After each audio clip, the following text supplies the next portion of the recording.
안녕하세요. 승리하는 가족 여러분. 오늘은 토요일입니다. 토요일은 저희들 소요리 문답을 상고하고 있습니다. 지난주에는 제가 수련회 관계로 한 주를 쉬었고요. 이번 주에 이제 저희들 퀘스천 넘버 4로 들어가는데 저희들 이미 상고했던 것처럼 약간의 그 내용을 복습하는 시간이 필요할 것 같습니다. 그래서 잠깐 복습을 해보겠습니다. 우선 저희들이 지난번 서론을 상고하기 전에, 서론이 아니라 전체적인 내용을 상고하기 전에 맞던 서론의 내용이 퀘스천 질문 1번에서부터 3번이었고요. 질문 4번에서 38번이 하나님에 대해서 우리가 믿는 것은 무엇인가에 대해서 성경은 무엇이라고 가르쳐 주는지 배우고요. 39번부터 107번까지 사람의 화답, 사람은 어떤 질서 안에서 살아야 되는가, 하나님께서는 이 질서를 우리에게 무엇이라고 설명해 주는가를 저희들이 봤습니다. 그래서 서론에서는 구원하심에 대해서 얘기를 해요.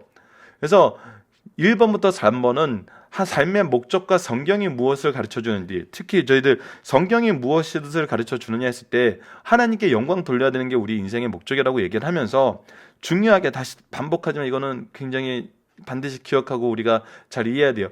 하나님을 믿는 사람과 믿지 않는 사람이 있어요. 하나님께 영광 돌리는 걸 좋아하는 사람과 그것을 좋아하지 않는 사람이 있어요. 그렇다면 우리가 하나님께 영광을 돌려야 됩니다 했을 때, 하나님께 영광을 돌리는 삶을 살면 하나님 영광 받으시고, 그것을 거절하는 삶을 통해서 영광이 드러나지 않나요? 아니면 영광 더 이상 없어지나요? 그것이 아니었죠. 하나님의 영광은 항상 있어요. 항상 있어요. 왜? 하나님이 그렇게 만드셨기 때문에. 이것이 창조의 목적이고 우리 온 우주의 본질이에요. 이 본질에서 벗어나지 않아요. 그런데 어떤 경우가 생기는 거예요? 하나님의 의를 따름으로써 하나님께 영광 돌리는 삶이 있는가 하면은, 하나님의 의가 아닌 자신의 의를 세우면서 하나님을 거부하는 방법으로 가면서 하나님께 영광 돌려요. 이런 일 때는 어떻게 영광 돌려요? 바로 진노의 대상이 되므로, 심판을 통해서 하나님의 공의와 하나님의 능력이 드러나죠. 그래서 온 우주는 하나님께 영광 돌릴 수밖에 없는 존재들이에요. 죄인이건 의인이건. 그렇다면 우리는 그와 영원히 즐거워한다는 것은 그의 의로운 길로 영광 돌리는 삶을 살겠다는 거예요. 이것을 가르쳐주는 것이 바로 성경이라는 거죠. 그래서 성경을 통해서 우리가 이해되는 건 뭐예요? 하나님에 대해서 알게 돼요. 하나님과의 질서에 대해서 알게 돼요. 자, 그 내용을 저희들이 이제 오늘부터 상고를 하는데, 하나님에 관하여는 처음에 구원을 계획하신 하나님, 그래서 삼위일체 하나님에 대해서 배웠는데 4번부터 20번까지예요. 그 다음은 예수님에 대해서 배워요. 예수님은 중보자 그리스도예요. 구원을 이루심인데 21번부터 28번까지 공부를 하고요.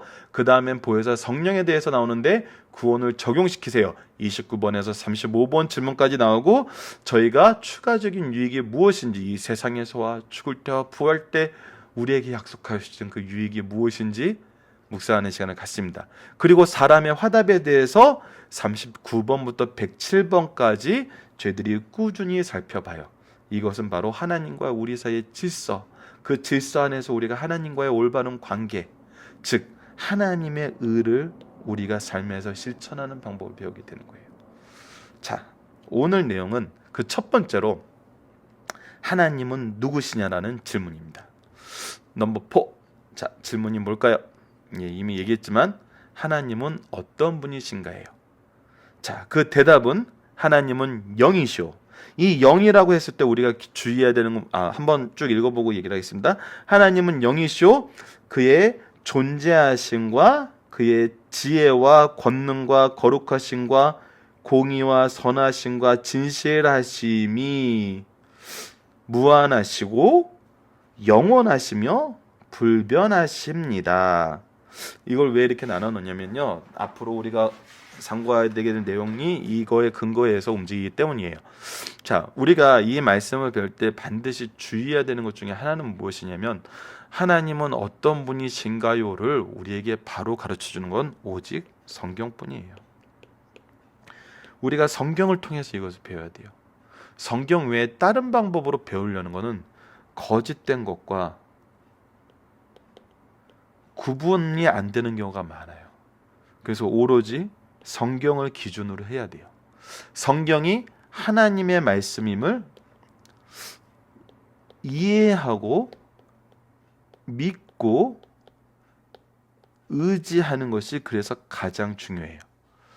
이 부분을 통해서 우리가 승리의 삶에서 강조해서 얘기하는 것 중에 하나가 뭐냐면, 성경은 왜 한 자도 틀림없는 하나님의 말씀인가요? 했을 때 이렇게 얘기합니다.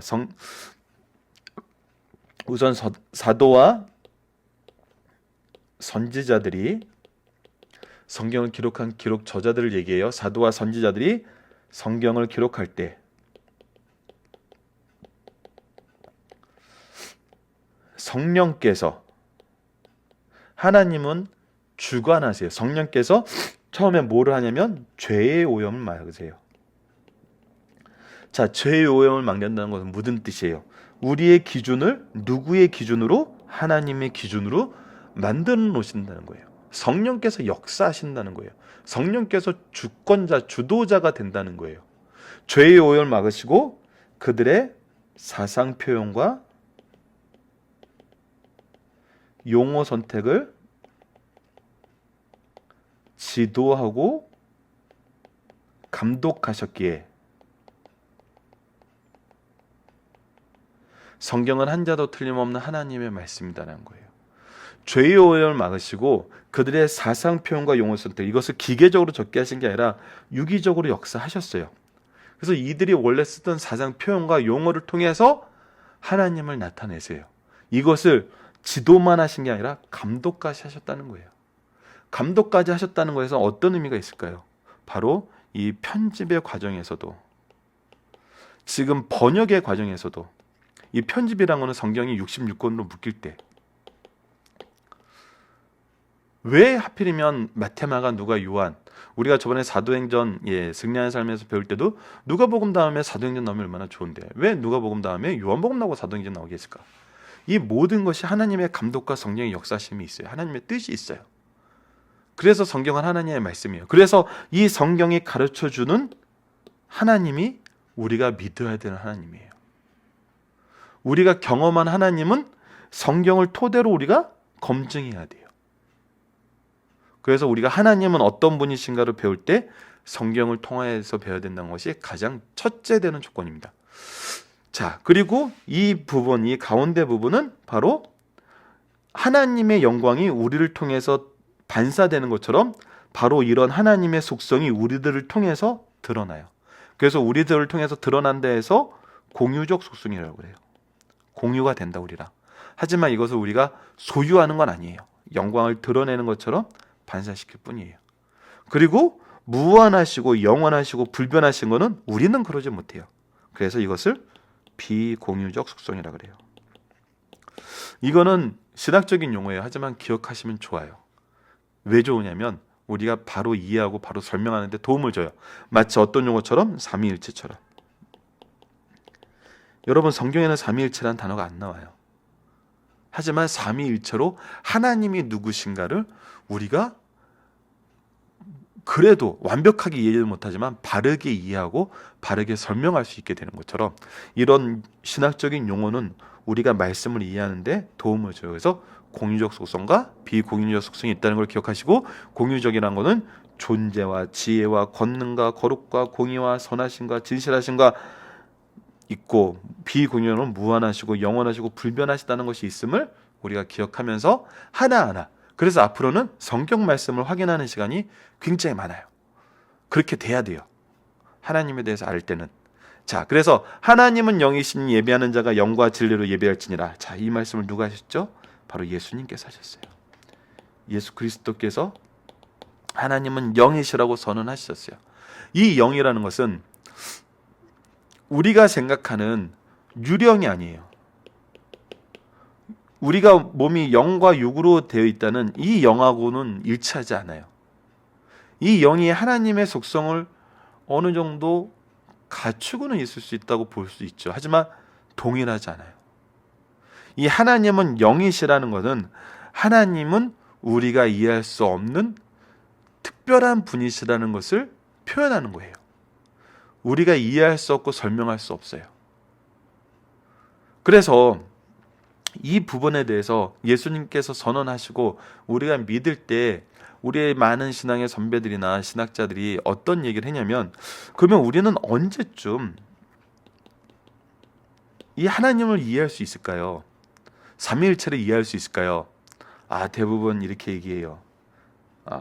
이렇게 얘기하는 게 이렇게 대답하죠. 예, 천국 가면요. 근데 요즘에 이 말씀에 대해서 더 깊이 있게 묵상하고 이 하나님의 정말 위대하심을 경험하면은 어떤 결론을 내게 됐냐면, 과연 천국 가서 우리가 하나님을 완전히 이해할 수 있을까? 아닐 것 같다는 거예요. 영원한 시간 속에서 우리가 하나님과 교제를 하는데, 지금도 우리가 이 세상에서 느끼는 가장 큰 즐거움 중에 하나가 뭐냐면 하나님을 알게 되는 거예요.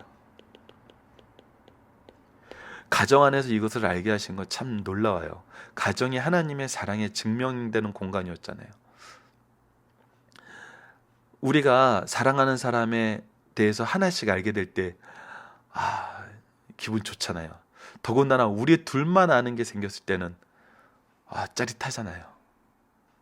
그런 것처럼 우리가 하나님에 대해서 알게 되고 하나님의 역사하심에 대해서 깨닫게 되었을 때 이 세상 삶이 너무나 좀 놀라움의 연속이거든요. 하나님의 사랑에 충만하심과 은혜의 길이와 넓이와 높이와 깊이가 정말 너무나 풍성함을 더욱 느끼게 돼요. 근데 이것이 천국에서 끝날까요? 이 무한하신 세계를 창조하신 하나님의 지혜가 우리가 그 하나님을 이해할 수 있을까요? 천국에서도 이 기쁨은 끝나지 않을 것 같다는 거죠. 자, 이건 여담이었습니다. 자, 그렇다면 두 번째는 이제 그의 존재하심에 대해서입니다.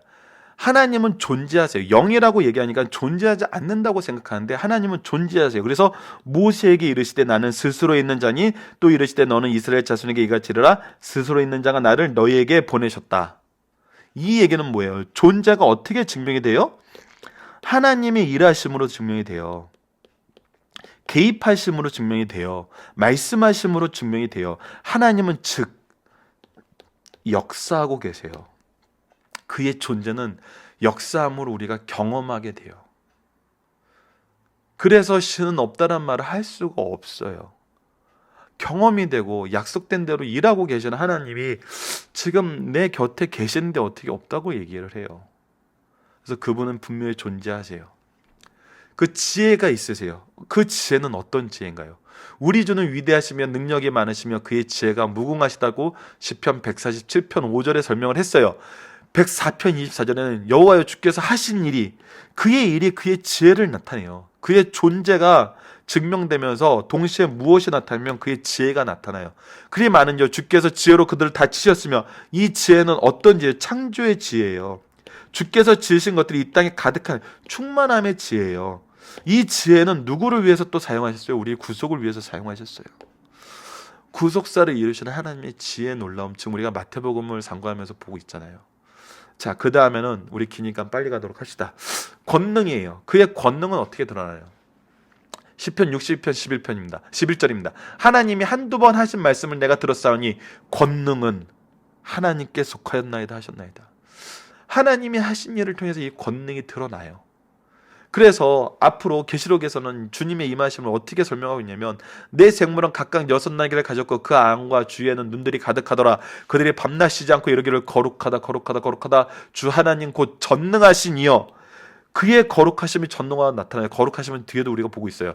전에도 계셨고 이제도 계시고 장차 오실 이시라. 이 권능은 전에도 나타났고 이제도 나타났고 앞으로도 나타나요. 절대 없어지지가 않아요. 하나님의 존재하심은 이 모든 것을 우리에게 풍족하게 보여주고 있어요. 예. 죄송합니다. 감기 때문에 코가 많이 막히고 목이. 자, 그렇다면 거룩하심을 보겠습니다. 이 거룩하심을 통해서 우리가 이 공유적 속성에 대해서 한 가지 설명할 부분이 있어요. 주여 누가 주의 이름을 두려워하지 아니하며 영화롭게 하지 아니하오리까? 오직 주만 거룩하시이다. 주의 의로우신 일이 나타나셨음에 만국이 주께 경배하리시다. 이 거룩하심이 우리가 경배할 이유가 돼요. 근데 이 거룩하심은 어떻게 돼요? 오직 너희를 부르신 거룩한 이처럼 너희도 모든 행실에 거룩한 자가 되라. 기록되었을 때 내가 거룩하니 너희도 거룩할지어다.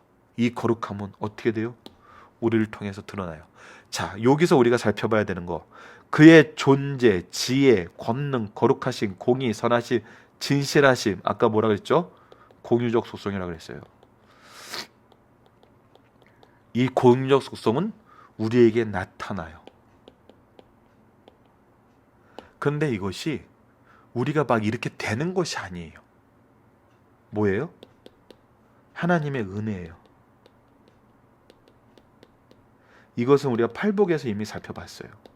자, 이것을 저희들이 앞으로 만들 강좌인데, 저희들 중동바 애들하고는 좀 몇 번 오프라인에서 강좌를 했어요. 수련을 통해서. 이것이 뭐냐면 구속사의 특징이에요.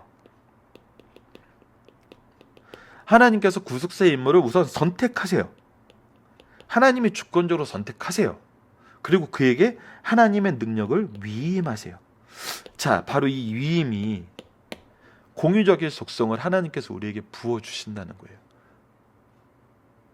일하심으로, 우리가 하나님의 구속사역을 함으로 우리의 존재가 증명되고, 하나님의 지혜와 권능과 거룩하심과 공의와 서룩하심과 선하심과 진실하심이 바로 이 구속사의 일을 하는데 하나님께서 우리에게 권능으로 허락해 주세요. 마치 제자들을 파송할 때 권능을 주셨던 것처럼. 그래서 이것을 위임돼요. 이것이 위임되고 나서 끝나는 게 아니라 어떻게 돼요? 계승돼요. 이것이 구속사의 능력 있는 일을 하나님께서 일하시는 방법이, 항상 선택하시고 그에게 위임하시고 이것을 계승하게 하셨어요. 이 계승된 말씀이 지금 우리에게까지 오고 있거든요. 항상 얘기하는 거지만 우리가 말씀을 보고 있다는 거, 하나님의 구속사가 여전히 성취되고 있고, 하나님의 존재하심과 지혜와 권능과 거룩하심과 공의와 선행과 진실하심이 참되다는 증거가 된다는 거예요. 자, 계속 보도록 하겠습니다. 6번입니다. 여호와께서 그의 앞으로 지나시며 선포하시되 여호와라 여호와라 자비롭고 은혜롭고 노하기를 더디하시고 인자와 진실이 많은 하나님이라. 인자를 천대까지 베풀며 악과 과실과 죄를 용서하리니 그러나 별을 면하지는 아니하고 아버지 악행을 자손 3대까지 보응하시리라. 자, 6번은 뭐죠? 공의와 선하심과 진실함이심이에요. 하나님의 공의는 변함이 없으세요. 하지만 그 선하심으로 우리를 용서하세요. 하지만 그의 진실하심이 이 모든 그 선악간에 분별하세요. 그래서 신명기 32장 4절을 보면 그는 반석이시니 그가 하신 일은 완전하고 그의 모든 길은 정의로우며 그는 진실하고 거짓이 없으시니 공의로우시고 바르시도다라고 선언하고 있어요. 하나님의 일꾼은 이 속성을 가져야 돼요. 자, 이제는 좀 다른 것입니다. 바로 무한하시고 영원하시고 불면하시다. 이 비공유적인 속성이에요. 욥기 11장 7절로 9절을 보면 내가 하나님의 오묘함을 어찌 능히 측량하며 전능자를 어찌 능히 완전히 알겠느냐. 하늘보다 높으신 내가 무엇을 하겠으며 수월보다 깊으신 내가 어찌 알겠느냐. 그의 크심은 땅보다 길고 바다보다 넓으니라. 시편 145편 3절입니다. 영원은 위대하시니 크게 찬양할 것이라. 그의 위대하심은 뭐하지 못한다? 측량하지 못한다. 하나님은 무한하세요. 그는 측량할 수가 없으세요. 아까 조금 전에 얘기했던 게 그거예요. 하늘나라에서 과연 더 잘 이해하고 더 깊이 이해하고 더 놀랍게 이해하고 이 안에서 우리가 더 깊은 교제를 나누지만 과연 측량할 수 있을까요? 이것이 우리가 천국 사는 기쁨일 거예요. 자, 영원하시다입니다. 산이 생기기 전 땅과 세계도 주께서 조성하기 전 곧 영원부터 영원까지 주는 하나님이시라. 시편 90편 2편 말씀입니다. 그리고 9번 불변하십니다. 나 여호와는 변하지 아니하시니 그러므로 야곱의 자손들아 너희가 소멸되지 아니하리라 라고 말씀하셨어요. 여러분, 이 말씀은 저희들 카페나 밴드에 전부 이 슬라이드를 그림 파일로 올려놓을게요. 이 말씀은 항상 가지고 다니시면서 기억하시면서 하나님에 대해서 좀 더 깊이 있게 잘 이해하시는 우리 승리한 상 가족 여러분들 되었으면 합니다. 감사합니다.